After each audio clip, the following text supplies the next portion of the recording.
Hello everyone, welcome to another video. इस video में हम बात करते हैं एपिसोड नंबर 16 कभी मैं कभी तुम की। जनाब जो हम चाहते थे यानी कि जो हमने सोचा था वैसा ही हुआ। हाँ तो जनाब शर्जीना जितना भी मुस्तफ़ा के पीछे पड़ जाए लेकिन उसको बिल्कुल भी नहीं है परवाह शर्जीना की। बिकॉज डाइनिंग टेबल पर जब होती है शर्जीना के साथ बात, यानी कि जब रुबाब करती है उसके इंसल्ट, उसे चंद पैसे देने की कोशिश करती है कि तुमने खाना बनाया है, जो शर्जीना को ये बिल्कुल भी पसंद नहीं आता।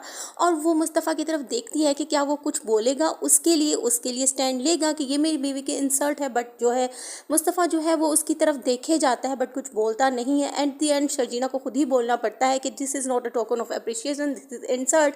वो ये सब कुछ कह के वहाँ से उड़ जाती है बिकॉज उसको लगता है कि ये मेरी इंसल्ट है, बिकॉज मैं भी इस घर की बहू हूँ और मैंने अगर खाना बनाया है तो नथिंग एल्स। इस बात को लेकर शर्जीना और मुस्तफ़ा के दरमियान में होती है काफ़ी ज़्यादा बहस, और उस बहस में ही मुस्तफ़ा कह देता है कि शर्जीना को अगर तुम यहाँ नहीं रहना चाहती तो तुम मत रहो, it is upon to you.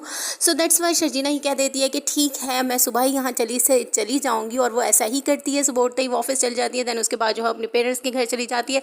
Mustafa को उसकी कमी फील होती है बिकॉज उसको सुबह कोई उठाने वाला नहीं होता और जो उसको नाश्ता पानी देने वाला कोई नहीं होता, लेकिन फिर भी वो जो है ना फील करता है।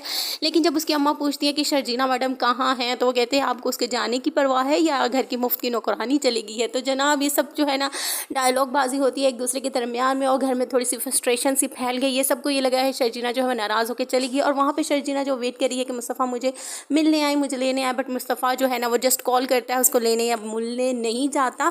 तो शर्जीना को ये पक्का हो जाता है कि मुस्तफ़ा को मेरी बिल्कुल भी परवाह नहीं है, और ना ही उसके ससुराल वालों को, जैसे कि उसकी सास जो है हमेशा तनी रहती है।